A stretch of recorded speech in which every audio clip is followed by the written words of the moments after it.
Hey friends, happy Monday, happy Thanksgiving week. So I just shared a video in my wellness accountability group about my personal tips for staying healthy, and if not healthy, at least balanced and sane over Thanksgiving. Just because I know for a lot of people, especially women, we deal with this thing called food guilt.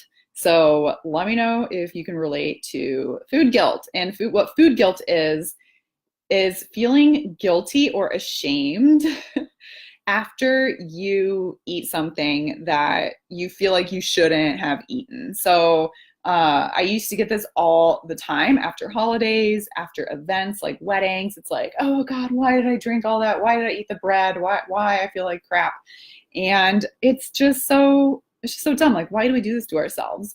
And a lot of times we feel like we either have to be on the wagon or off the wagon when it comes to our health and fitness goals, and especially if we're more high achieving perfectionists, we feel like there's no middle ground. We either have to be perfectly on plan or either we're off plan.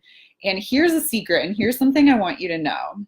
This whole concept of falling off the wagon, have you ever thought about that? Like, oh God, I fell off the wagon again. I need to get back on track. There's no such thing as falling off the wagon because the wagon is your life, right? Like, you're just living life. You're living life, eating food. You can't go backwards. You can't really sabotage yourself because life is only moving in one direction. And so what we can do is have learning moments or good to know moments. Like, for example, I had Friendsgiving at my friend Amanda's house on Saturday. And I learned that if I'm going to drink bourbon cider and wine in the same day, I should probably drink more water. Because yesterday I felt like crap. But it's not like, oh my gosh, I'm such a horrible person because I drank too much and I ate too much pie. It was more of a good to know, Anna. So now next time going into actual Thanksgiving, I'm going to be more prepared because I don't have to go overboard. But there's no reason to put shame on yourself because there's no such thing as good foods and bad foods. All food is neutral. All food is neutral. It's neutral. And when we tell ourselves that there's off limits foods or there's bad foods or we can't eat X, Y, and Z, then we're building up all this drama in our heads that is setting us up for failure, because the more we put something off limits, the more we're going to want it. And I know you've experienced this, right? When you tell yourself at work, oh, I can't eat the donut. It's like, that's all you can think about all day. And I talked about this before, where it's just like, just eat the damn donut. But going into Thanksgiving, it can be so complicated because it is a food holiday. And for a lot of us, we struggle with that because for two reasons. First of all, because we have a complicated relationship with food in our bodies. And so we might feel stressed out about how is this holiday gonna affect our progress?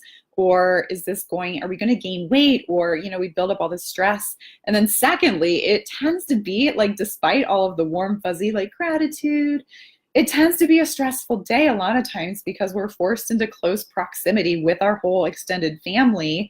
And it can get a little tense or intense sometimes, right? Like, let's be real. So here's how to navigate Thanksgiving. This is my personal plan that I've implemented, and I call it my sanity plan, where you just like have a sane approach to the holiday and just don't freak out about it and don't make anything off limits. So first of all, I plan to bring a veggie based, I'm always the one that's bringing the veggies or the salad. Just so that there's a veggie centric dish there. And there's this mindset shift that I'm using with my clients called water first, veggies most. So just like a little mind trick that you can have in the back, like an affirmation: water first, veggies most. Drink water first before you eat anything. Drink a glass of water.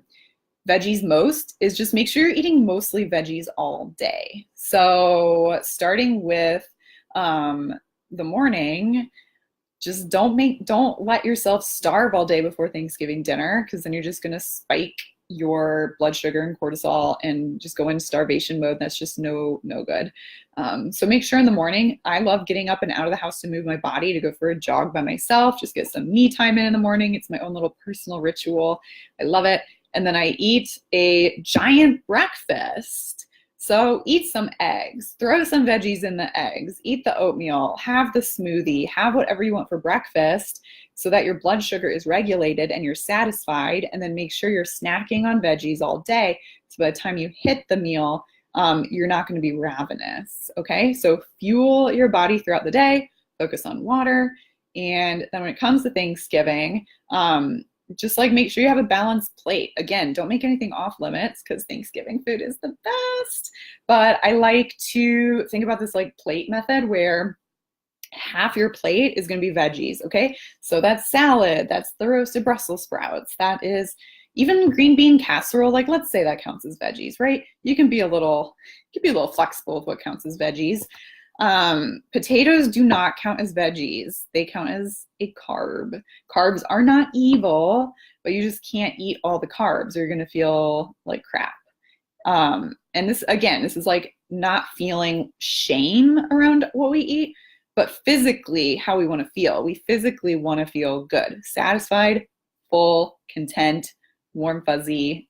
Yay. Okay. So fill your plate with half veggies and then a quarter protein. So turkey or whatever protein you're having, and then a quarter of all your favorite carby side dishes, and enjoy every bite. Because it turns out you don't need 3 scoops of stuffing to be satisfied. We're usually actually satisfied with just 2 or 3 bites. You know, it's like leave the party while it's still on a high. It's like leave the sides when you're still on an eating high, when it's still like tasting good and you're not just eating it mindlessly because it's there. And so after you eat your plate, don't go back for seconds without touching base with yourself and your hunger levels, and ask yourself, okay, like, do I really want more? And if you really want more because you either just want more or you're still hungry, like, it's okay to want more and be full. You can go past the point of fullness. It's Thanksgiving. That's the whole point. But just like know your hunger levels so that you don't go from like full to like I'm gonna die.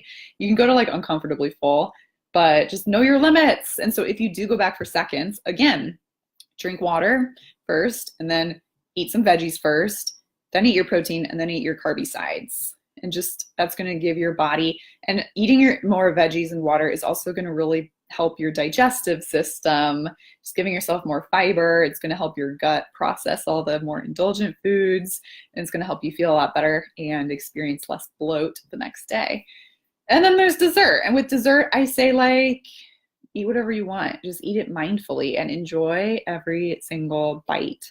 And then get out of the house for a walk. If there's a dog in the house, get the dog out for a walk. Go for a walk with your family, catch up, and get your body moving so that it can work through the food.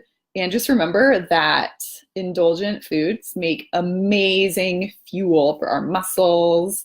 If you've been working out, this Thanksgiving's actually super good for your gains because it's going to replenish your muscles, all the glycogen stores in your muscles.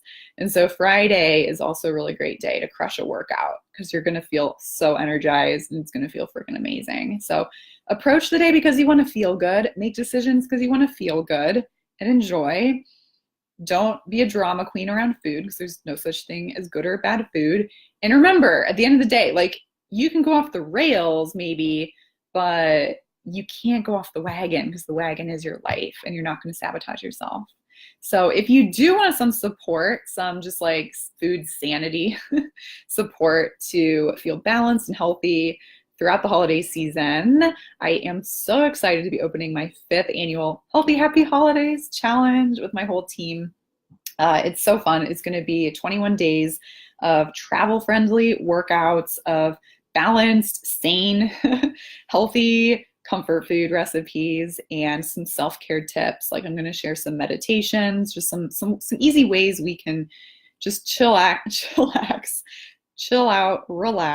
pour into ourselves, and finish the year feeling amazing so that we don't even have to set New Year's resolutions because we already feel really good. So if you're interested, please send me a message and I'll give you all the details, but I'd love to plug you into my community. And also, it's just great to surround yourself with like-minded people who share your goals. So, because I know a lot of times if you're into health and fitness, you tend to be viewed as the healthy freak in your family, and your friends and family might not understand why you want to eat more veggies instead of, or at the holiday get-togethers and stuff.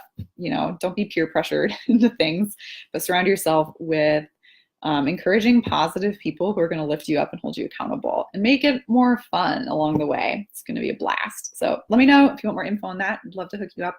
And happy Thanksgiving, you guys.